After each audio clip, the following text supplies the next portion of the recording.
Good morning. This is morning for us. Good morning, everyone, and welcome to the Sex Worker Stories and Public Policy on this wonderfully snowish Saturday. I hope you're all excited to be a part of this historic moment, as this conference is the first of its kind to take place here in Iceland, highlighting and amplifying the voices and experiences of sex workers and survivors in the Nordic countries trying to navigate life under the variations of the Swedish model. My name is Margrét Erla Mock. I am a burlesque performer, and I have the privilege of standing on the fringe of sex work, where boundaries are clear and I always feel safe. I am never alone, and my clients know exactly what is expected of them.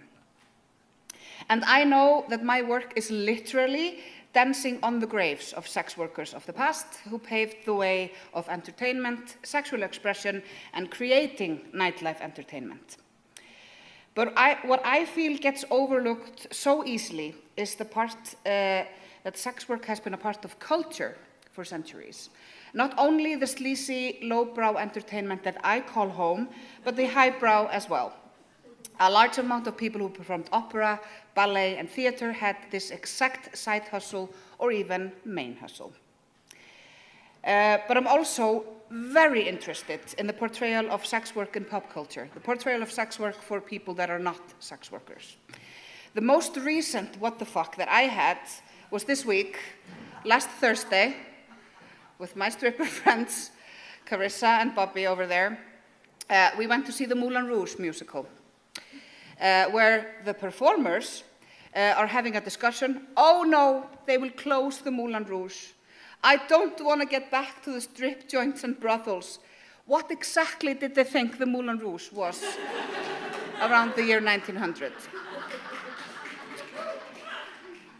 And the stories that the mainstream media tells is that people who are not, by people that are not us, is always, the people in the sex industry only want to get out of it. And I don't know if this is a mutual decision of clients who happen to be writers, who feel that they are saviors. I think this is trying to understand people's longing for safety, because they can't see that safety can be a part of sex work. And I think that this is what this conference is mostly about. People close to me, whom I love dearly, are sex workers. I both have people who made the conscious decision of going into sex work for the extra money, literally dipping their toes occasionally into sex work. But I also have people in my life who had less choice, where pure necessity and addiction led them into sex work, where they still are. So I believe we should have the difficult and uncomfortable conversations, which include the large and small nuances, to find solutions regarding human rights, bodily autonomy, safety, and exiting support for those who need it, on their own terms as our guiding light here today. In times like these, where we see hate and ignorance tightening its belt around the world, we are seeing queer rights under threat, sex workers are being arrested and charged for trying to survive. Survivors of trafficking are being deported into the unknown, and migrants are being targeted and disappearing in places where people thought they were fully protected and safe. It feels more important now than ever to support each other, to educate ourselves, to amplify the voices of and learn how to advocate with the groups who experience the brute force of these changing times. It is important that we come out of this on the other side together.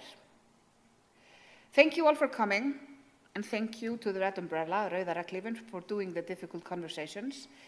Thank you to our international guests for making their way over to Iceland during the sluttiest of holidays, Halloween.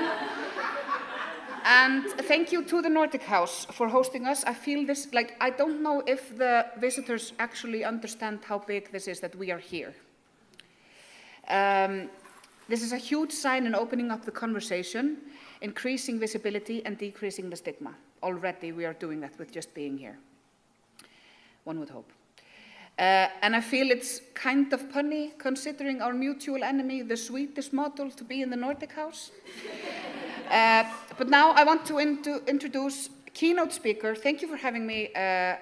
I'm gonna watch at home because this mom weekend. I'm gonna introduce the keynote speaker, Birna Gustafsson, who is university instructor and public health advocate. Happy holidays.